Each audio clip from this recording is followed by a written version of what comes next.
Olá, meus irmãos, que a paz do Mestre Jesus esteja em nossos corações. Vamos continuar o estudo do Livro dos Espíritos a partir da questão 624 e nós estamos falando sobre a origem e conhecimento da lei natural.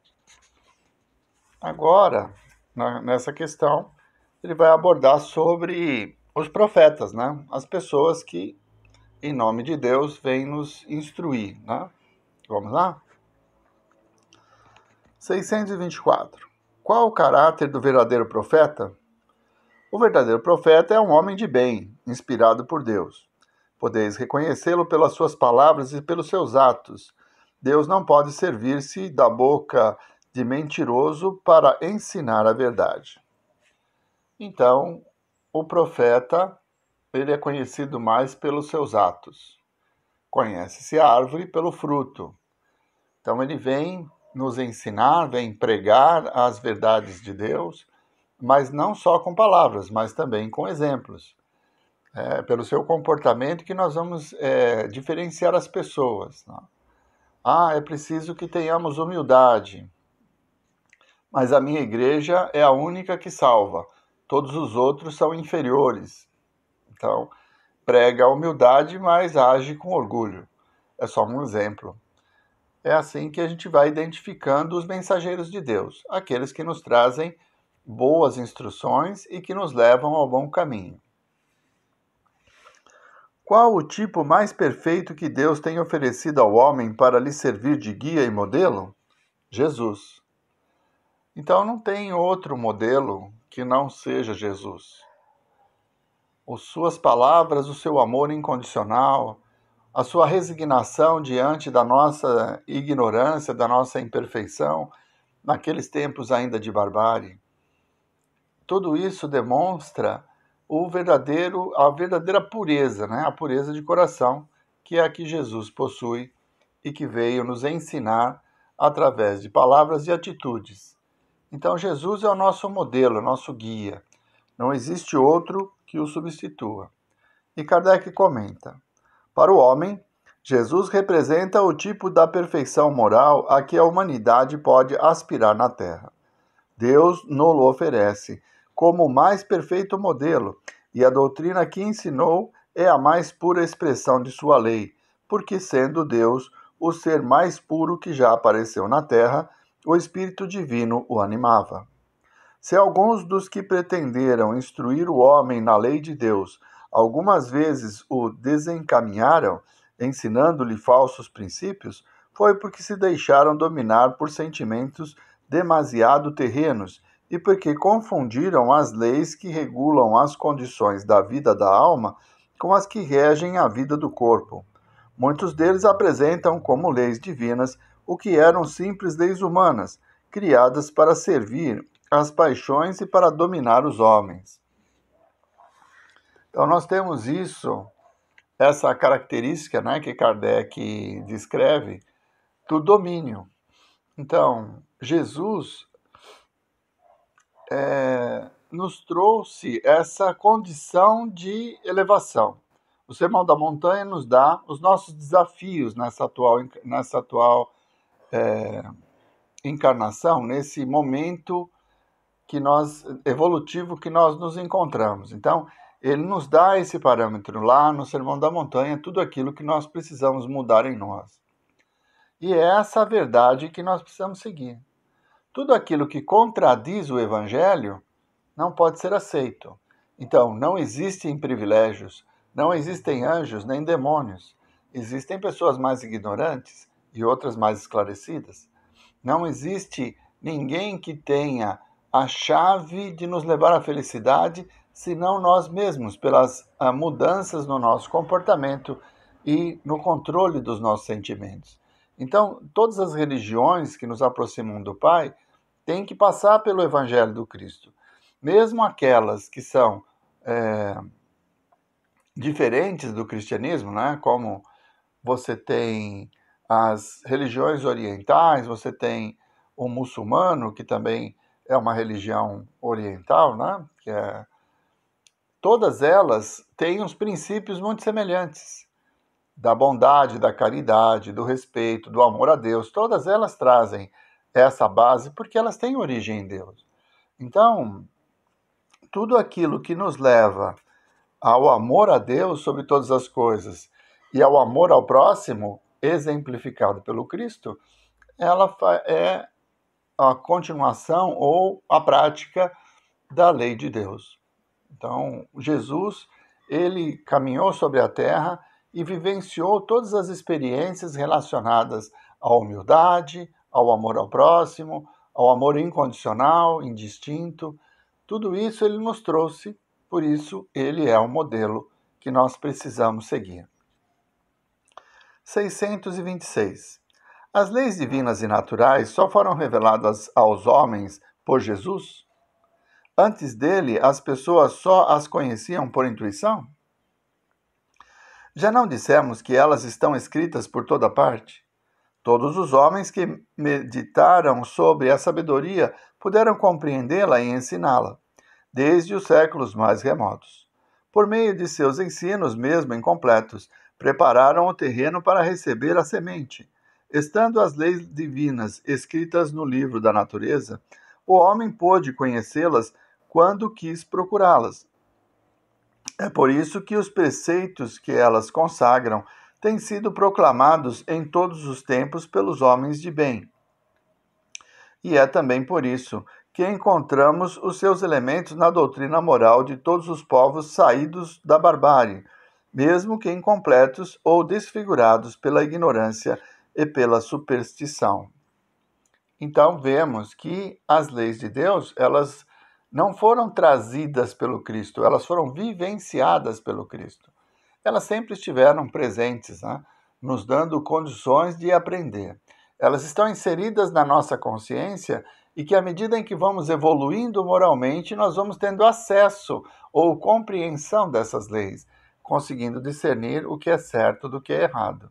Mas ela está conosco, né? Está aí ao redor. Bom, percebemos em civilizações antigas, na Grécia, por exemplo, com Platão, que os conceitos do Evangelho já estavam sendo difundidos naquela época. Então, nós temos as leis de Deus à nossa disposição. É só olhar em volta que nós a encontraremos. Os profetas, como o Cristo, o Salvador, né, Jesus que veio nos salvar, eles também vão reforçando, nos ajudando a encontrar esse caminho. Mas as leis estão aí. 627. Já que Jesus ensinou as verdadeiras leis de Deus, qual a utilidade do ensino dado pelos Espíritos? Terão eles mais alguma coisa a nos ensinar? Muitas vezes a palavra de Jesus era alegórica e em forma de parábolas, porque ele falava de acordo com a época e os lugares. Agora é preciso que a verdade seja inteligível para todos. É necessário explicar e desenvolver aquelas leis, já que pouquíssimos são os que as compreendem e menos ainda os que as praticam. Nossa missão é abrir os olhos e os ouvidos de todos para confundir os orgulhosos e desmascarar os hipócritas, que da religião e da virtude só guardam a aparência, a fim de ocultarem suas torpezas. O ensino dos Espíritos deve ser claro e sem equívocos, de sorte que ninguém possa alegar ignorância e todos possam julgá-lo e apreciá-lo com a razão.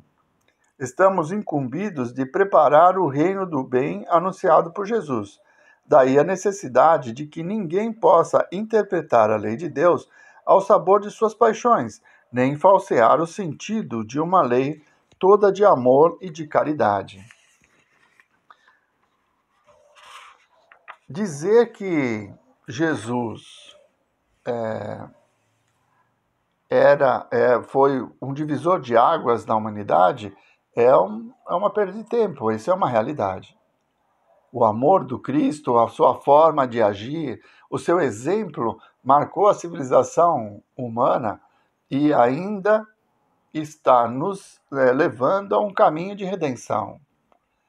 Mas, para que nós pudéssemos compreender plenamente essa lição de amor, era preciso que alguns conceitos que nós Já conhecíamos, né, como a mediunidade, a reencarnação, uma ou outra cultura mundial já tinham essas verdades entre os seus conhecimentos, mas era preciso que se explicasse isso de uma forma científica.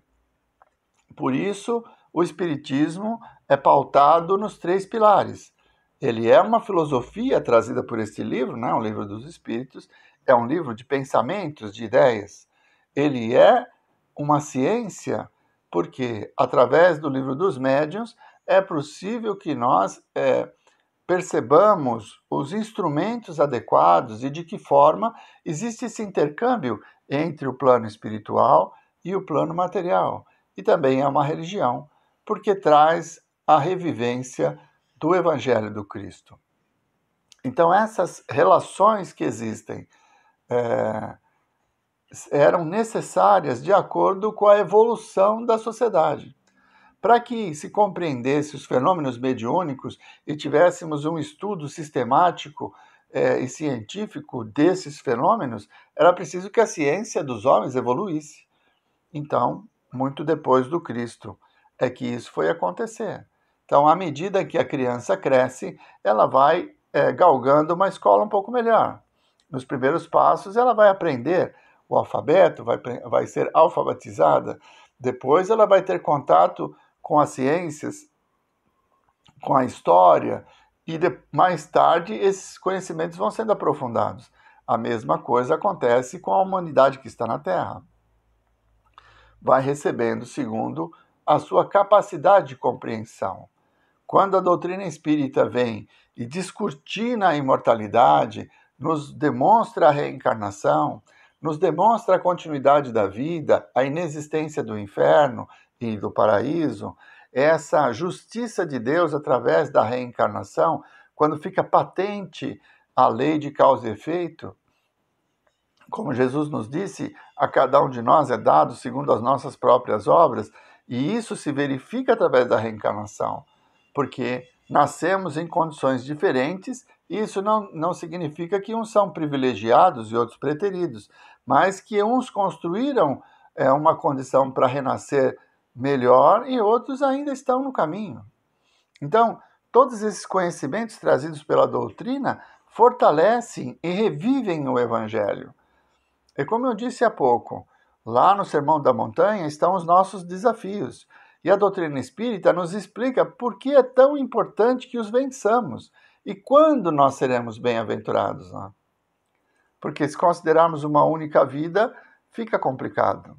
Então, a reencarnação, a continuidade da vida, essa manutenção de sentimentos e valores e desejos, até ações que as pessoas desencarnadas mantêm após a morte do corpo, tudo isso nos esclarece e nos mostra um novo caminho. Então, são degraus de uma mesma escola que vai nos levando cada vez mais próximos de Deus. Por isso, a doutrina espírita não nega Jesus, como Jesus não negou Moisés. Um complementa o outro e vem nos dando uma clareza, né, sobre a nossa realidade espiritual.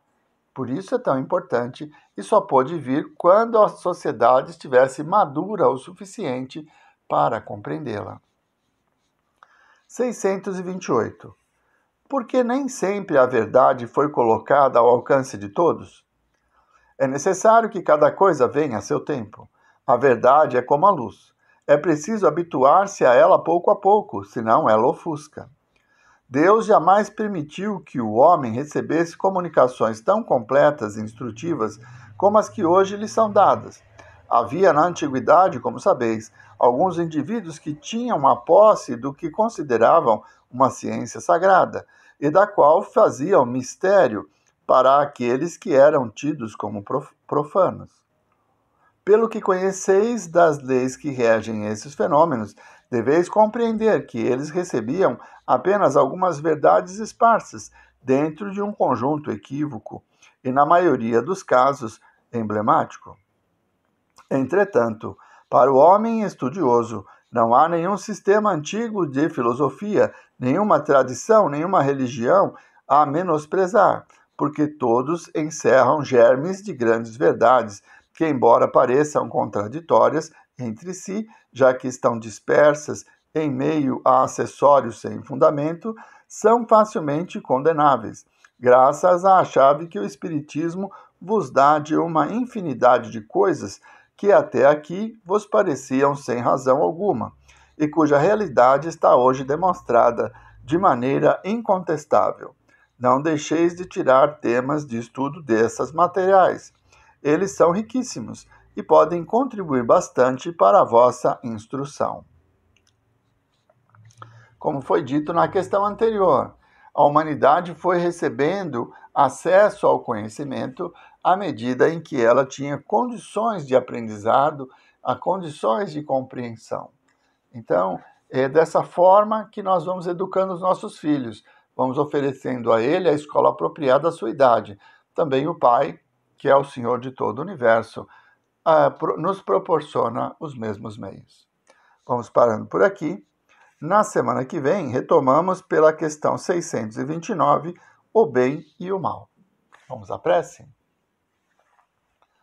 Mestre Jesus, nós vos agradecemos, Senhor, por mais esses momentos em que pudemos ter convosco, pelo aprendizado sobre a presença do Pai na nossa vida, sempre se preocupando com a nossa evolução e nos oferecendo os meios para que nós encontremos o caminho que nos levará até Ele.